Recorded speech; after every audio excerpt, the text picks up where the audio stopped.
me get this straight. What is not good for passport bros is good for passport sisters. We can start the passport sisters, because I'm telling you. You can't make this shit up. But you know, the women are going to be different. And this is a good example of how different they are. But I want y'all to see this right here. So let's get into it. So when I first moved to Panama, I met this Panamanian guy. So he was nice, very charming. He had his own place, he had his own car, and he pretty much took me around the city and showed me different things and showed me the restaurants to go to and things like that, all the local spots. And we had a very nice time. Communication wasn't that great because he didn't speak very much English, so we Google translated a lot, and it was fine. We laughed a lot. He had a great sense of humor. I'm goofy, so it just worked. So I noticed that he always wanted to come to my house. He came to my house, he ate my food. He he just didn't have very much money to replenish some of the things that he was depleting. So that became an issue for me. I had to think really long and hard on it because we were having a very good time together. The chemistry was good. He did cook, but he cooked my food. So instead of my budget for me, it was now a budget for 2 people. And that just began to be a bit much. So that was a little bit unfair to be able to expect somebody to understand where you're coming from, understand our emotions when we're from 2 different cultures. So that started the downfall of this relationship because I realized very quickly that I was not going to be supported, comforted, or financially stable with this person. So I decided to end the relationship, and he became very, verbally abusive when, I decided to end that relationship. So at that point, obviously, I knew that was the best decision that I have made about that particular guy. So dating Panamanians now. My requirement now, as you see, she had a lot of requirements, right? Did you hear her say my food? My. Lady, you moved to a poor country. What did you think you was going to get? Are you telling me that you go to a poor country and you're going to expect for you not to pay? See, think about the passport bros. They know what they gotta pay. They know that the women don't have that much money. They down there looking for somebody to get along with. No, listen to this. This is nuts. now would be that you definitely have to speak English. I am learning Spanish, but how can I date somebody that does not speak English or understand English? So that would be something that I would be looking for now. And before, I really didn't think that it would be a huge issue, but it's definitely a huge connection issue for me. So that would be my criteria now moving forward. And that they would need to have a job. I am retired, so I'm here all day. I do have a routine that I do every day, and I don't like to deviate from it. But I don't want somebody around me 24/7. That was another thing that I realized dating here and dating a Panamanian that did not have a 9-to-5. It was a lot. He wanted to be entertained 24/7, and that's not how I live my life. So now take it, guys. She is 55 years old. 55-year-old moves to Panama. And did you hear her say that she does not want her day to change because she already has a routine and she doesn't want to change? And this is why they say the longer the lady stays single, they really get in their routine and they don't want to change it. This is why guys don't like dating women who have been single that long. Like, this is nuts. And she don't realize how she sounds. She honestly doesn't. I mean, she's talking about a language barrier. Yeah, you're in another country. You're gonna have a language barrier. I mean, like this. I don't know. This wasn't well thought out.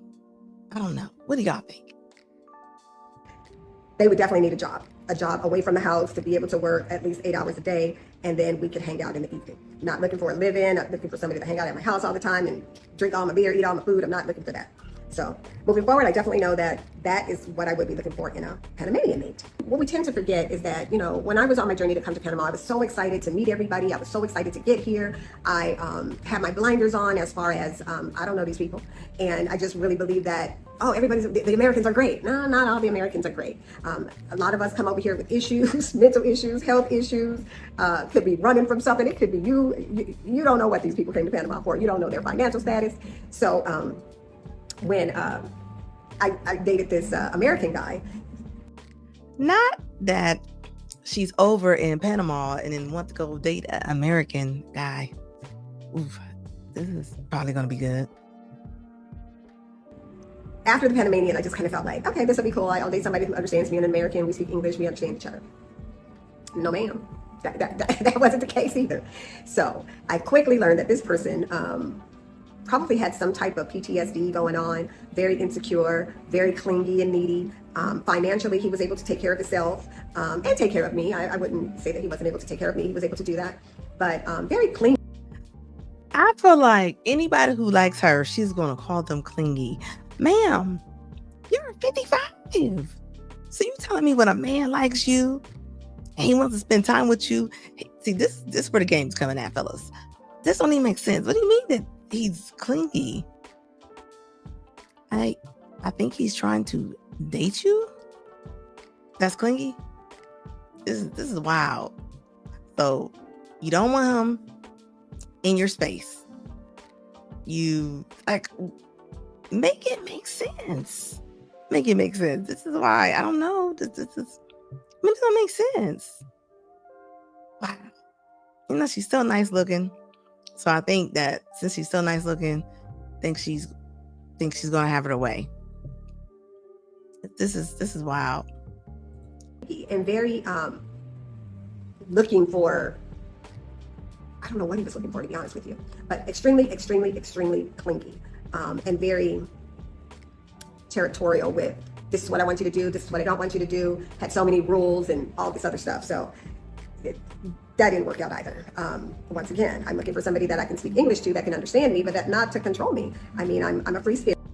You know, when they start saying that they want somebody not to control them, they mean they don't want you to say anything. You better not say nothing. You better keep your opinion to yourself. And what world, though? It doesn't matter who you talk to. Somebody's gonna have an opinion. I mean, what do you want to date? A mute? Like, this is wild. So he needs to have a great job. He needs to be available, but not be clingy. And he needs to live in another country, but he needs to speak English. Okay. I think we're up to speed. And I treat my mate as such as well. I mean, again, dating an American guy, if he's here, typically he is retired. So he needs a hobby. I mean, I don't know why men at this point want us to be around them 24/7. So I definitely need somebody that has some type of hobby, that likes to be physical, that can spend time away from me for a while. Because again, I'm not a very clingy person. I like my own space. I like my own time. I have my own entrance. And yeah, you need to have your own. The women here, the Panamanian women here, will definitely entertain an American man at whatever age. You can be 90 and walking down the street with a beautiful Panamanian woman. So trying to find an American guy here, I wouldn't say it's impossible, but unless you get them after they're exhausted from everybody else here in Panama, I don't see that as being a potential situation. So you move somewhere where the women are like very, very beautiful, and I'm guessing that they're going to be a little bit more submissive, and they're going to compromise more, and they're probably not going to have all of these rules and regulations that you have. Like, make it make sense. It makes sense. So this would be the difference. This would be the difference between passport bros and passport sis. Okay.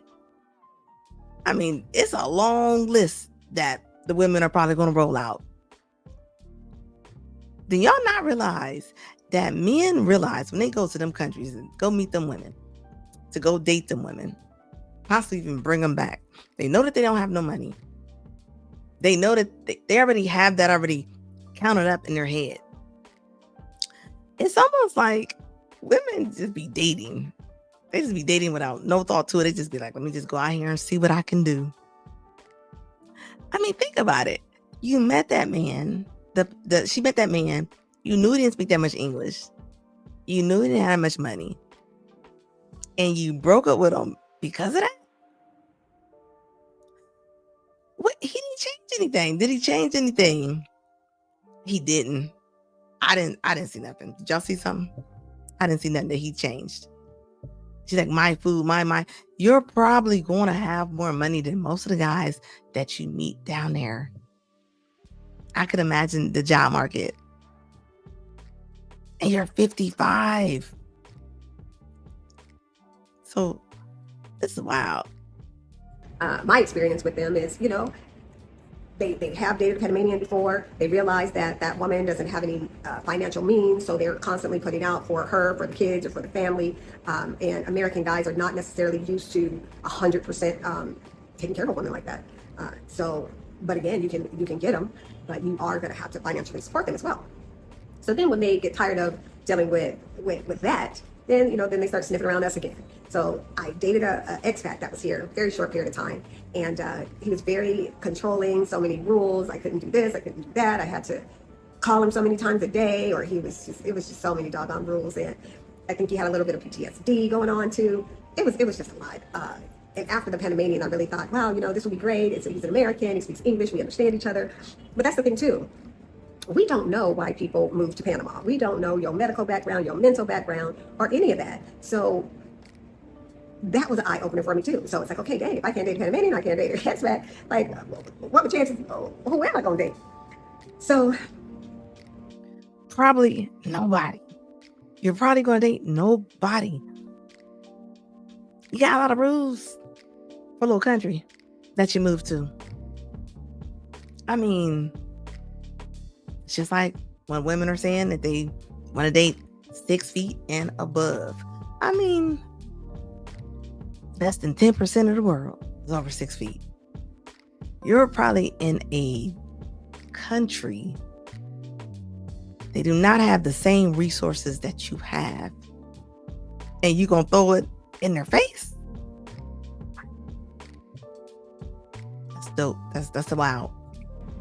I decided to just let it go organically and just take my time, get to know somebody. And I enjoy going out. I love going to dinner. I love going on little excursions, and I can financially take care of myself. So that's what I do now. So I'm not necessarily now looking to go into a dating relationship with someone, but I am looking to have some type of companionship relationship with someone. Buy a dog and die alone. So that, I can spend my day communicating and relaxing and having a great time with someone else. What comes my way will come my way. So another thing is, people were like, well, what about if you bring your boyfriend or your mate? I think that's probably the best option. A lot of the women here are married. Well, a lot of the women with men here are married. They came down with their spouse, so then they have their built-in best friend and social buddy and all of that. So that always works. But the single women that are here, we normally just hang together. Or, you see me, I'm out there, I'm dating, I'm having a great time, but I'm not finding anybody that I can actually say, hey, yeah, let's spend the rest of our lives together. I have not encountered that yet.